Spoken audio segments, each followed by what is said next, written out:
Hey Libra, I'm back with your cards, so let's get started. The underlying theme or the overarching energy for this month is the Star card upright. This is a hopeful card. It is a major arcana. It is the 17th card of the major arcana. 1 plus 7 is 8, and you are having this full moon in Taurus in your 8th house. So it could feel like a very hopeful time for you during this full moon period, which is beautiful. It's going to be the closest supermoon in the last 70 years. So, pretty big deal. Get out there and enjoy it if you can. The star represents the zodiac sign of Aquarius because it shows the water bringer right here, or the water bearer. You have Mars moving into Aquarius in your 5th house, so you may be feeling hopeful in that area of your creation, your romance area. If you're trying to have children, it might be a hopeful time for that as well. It may just feel like a magical time in your pleasure seeking and yeah. The only thing I would say is that because it's a full moon and there's the water bearer, water bringer here, watch out for your drinking around the full moon. If you are a drinker or any other substances that you may use, it seems like you may go overboard just a little bit. But that 17 reduces to an 8. That covers your 8th house. The 8th house is where that full moon is happening. The 8th house covers the Scorpio ruled house. You may be dealing with a Scorpio. Life, death, rebirth, that cycle, basic or primal instincts. It also covers transformation, metamorphosis, regeneration. It covers sexuality, and other people's money. So might be a really fortuitous time for you and your partner if you're looking to make babies or at least practice making them. That's what I like to call it anyways. Now, the first in your top 3 for clarity is the 2 of Wands, upright. This is always, whenever I see this card, the song Should I Stay or Should I Go is in my head. This could involve travel because he's got the globe right here. If you're someone that is of the mystical sorts, it could also be scrying. If you know what that means, then no further explanation is needed. If you don't know what that is, then it doesn't apply to you. So the 2 represents your 2nd house, and that's where the sun is starting out in Scorpio. And that's your house of values, possessions, earning ability, self-esteem. Anything that you could point at and say mine would probably qualify as the 2nd house. The wands represent fire sign energy, and the fire signs are Aries, Leo, and Sagittarius. So it could involve someone that has that sign. It could be their sun, their moon, or their rising sign. This is a choice card. It seems like one choice is preferred to the other. This one doesn't have any attention being paid to it. His back is turned to it.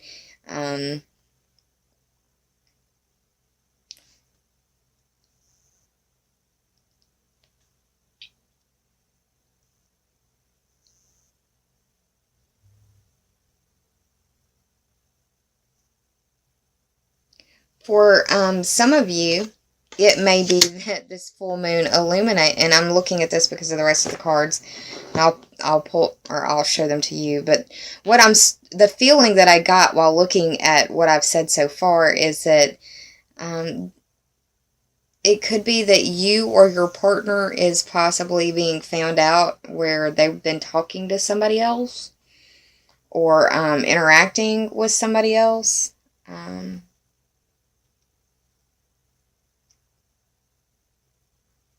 Because of this Should I Stay or Should I Go, that song being in my head, that's the feeling I get when I look at this card. It being with your values, your possessions. I mean, relationships, you don't own people, but my boyfriend, my girlfriend, my fiance, my wife, my husband, my child, my dog. You get what I'm saying. It applies. The second card is the Page of Swords upright, and this is someone who is a truth seeker. This is someone who is, pardon my French, but cutting through the bullshit. May not fully have their head out of the clouds yet, but they're getting a sense of what's going on. It's like this Neptune going direct is going to help pull the fog away. The sword signs are air signs, and the air signs are Gemini, Libra, and you are a Libra and Aquarius, and this is the Aquarius card. So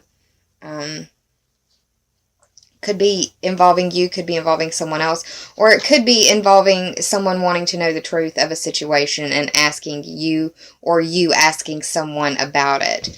The way that the cards are laid out, it's like this Knight of Swords knows what's going on and has kind of... They're going to catch this Two of Wands individual off guard by asking about it. They're not seeing it coming. Does that make sense? And this card has got a lot of gray to the background. It's like they're in fog right now. They don't know which way to go. But this character, this Page of Swords, and this person, I mean, they're a truth seeker. They, very rational, very logical, not very emotional, like emotional, like crying. It doesn't mean that they don't get upset, but they deal with it in different ways.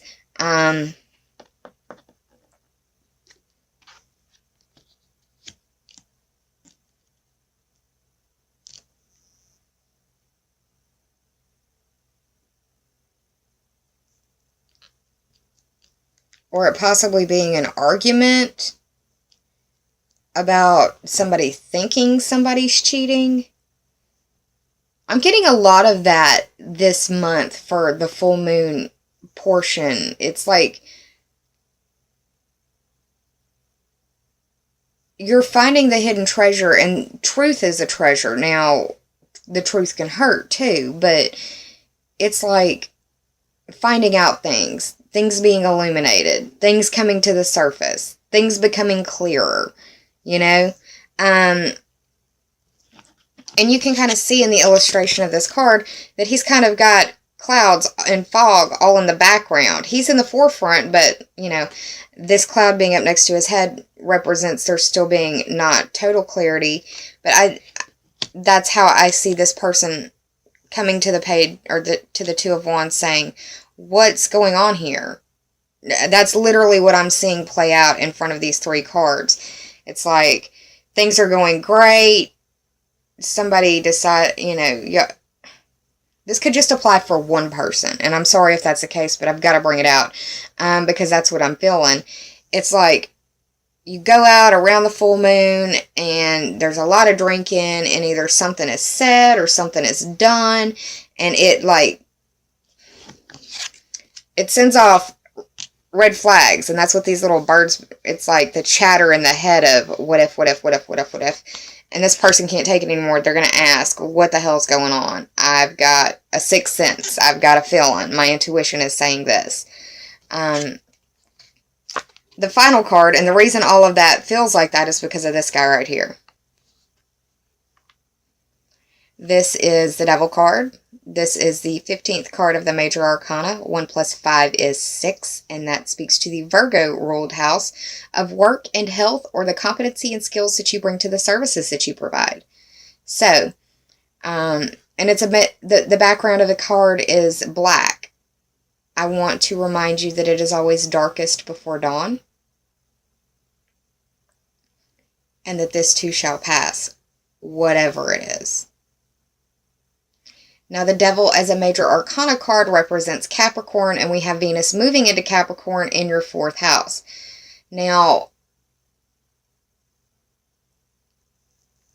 this could be an argument at home, possibly. Dealing with this situation I've been talking about, which is why I've said that's what I really see it as. And it could apply to just a very small percentage of y'all, but forewarned is forearmed. If it's not you, it's someone around you, or your partner coming at you, or something to that effect. The Devil card represents, for me, self-imposed limitations. It also represents addiction for me. Like the things that you are chained to, the things that you're bound to, the things that you feel like you can't escape. I can't because ... Insert this guy right here.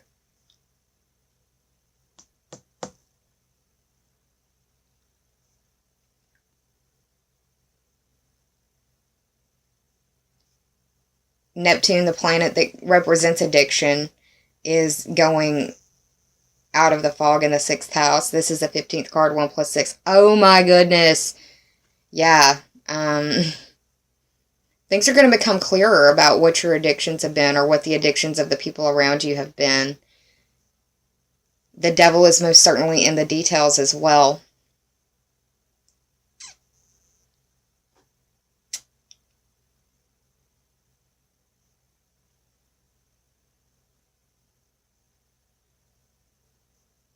The fact that it's in the upright means that you or the parties involved have in some way actively participated. It's not been something passive that has just been bad luck. It's something that someone has made active decisions and active choices towards.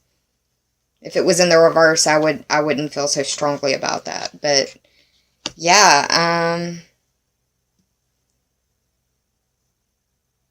I'm not sure why the Star card would come up right. I feel like it should have been in the reverse after the reading as it's played out. But it's the 8th house, and that's where the full moon is taking place.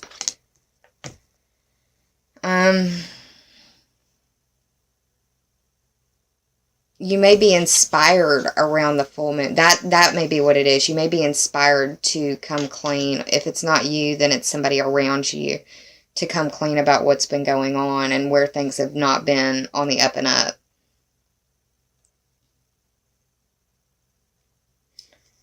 So I did the math total for this spread. You got the 2 of Wands and the Devil, which is the 15th major arcana. That's 17. And then the 17th card for the Star, that ends up being 34. 3 plus 4 is 7, and that speaks to the Libra ruled house of partnerships, identifications with others, how we identify with others. It also deals with open enemies and counseling. Open enemies are people that you have beef with, that you know about, that you would testify in an open court against, or that you've, like I see it as an argument online on an open forum where people can see what's going on and interact and witness as to what's going on. So there's that. Now, I pulled for you 2 Sacred Rebels Oracle cards. The first is the number 8, which is where the full moon is occurring, and it says, be the hunter, not the hunted. I want you to Google what owl spirit totem symbology means, because there may be messages there for you. But when I see this card, I think that the very first thing I think of is knowledge. Deeper knowledge, the quest for knowledge. And that could also represent this. Whoops. My card was sticking to the little suction cup thing on the tablet stand. The quest for knowledge could be this guy right here as well. But yeah, deeper knowledge. Also, this is about messages, messengers, or messages coming to you. Or possibly somebody checking a messenger and, yeah, there being a problem there. I think that this card also represents seeing beyond appearances, seeing beyond the veil. It's an invitation for you to notice the intuitive impressions that are around you this month. And it's a warning to not fall prey to the illusions in your world. Because clarity is coming. Yes, I'm a Game of Thrones fan. The second card, the second Sacred Rebels Oracle card that I pulled for you, that's a mouthful, is Seeing the True You, which is the 29th card of the Oracle deck. 2 plus 9 is 11. That speaks to your friends, groups, memberships, associations, teams that you belong to. It also speaks to your future wishes, goals, dreams, and bucket list.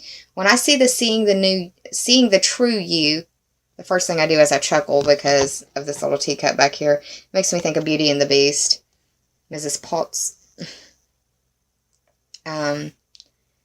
This card for me is a card of perception. It's a card that speaks to me about self-love and non-judgment. It also speaks to me about a need for solitude, because it's a time of need for reflection, and that reflection can bring clarity, usually through like meditation. But embrace solitude. Don't be afraid of it. That meditation, that reflection is going to bring recognition to the situation and help bring the clarity that you're seeking. That's coming as well. I pulled 2 Healing and Meditation Oracle Day cards, and solitude showed up, and so did prayer. Let's talk about prayer first. Prayer doesn't necessarily have to be based in religion. It can just be thanksgiving. It can be gratitude. It can be appreciation. But that's not knocking religious prayers. Faith is a good thing to have. I'm not going to knock it. The prayer card reads, there are 2 kinds of prayer.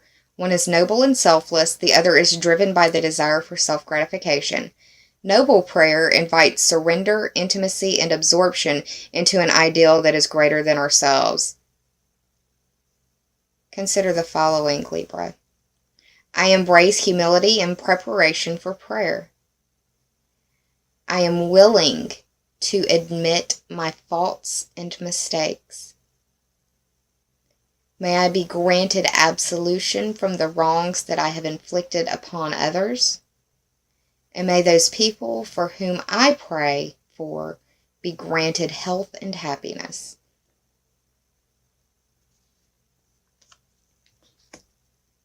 The second card that you received is solitude. Getting out in nature might be really good for you right now. I love the idea of yoga on a pier in front of a lake, river, or stream. Solitude reads, unlike loneliness, solitude is desirable, bringing the calm and peace of the mind that are necessary to resolve problems and conflicts. I'm just saying, y'all. There's a synchronicity to these cards being dropped when they drop and how they drop. Find time to be alone with your thoughts and consider the following. I am here in the present, absorbing the air and every breeze. I can immerse myself in the experience, losing my thoughts to the colors of nature. As I become one with my surroundings, I feel their connection with my innermost self. Bathed in calm, I think more clearly. Solitude offers a healing escape from any painful problem. Natural surroundings are the most therapeutic, but you can, with practice, be alone anywhere, even in the crowd. Well, Libra, I hope you enjoyed this reading. If you did, please like, share, and subscribe. And if you already have, I thank you from the very bottom of my very grateful heart.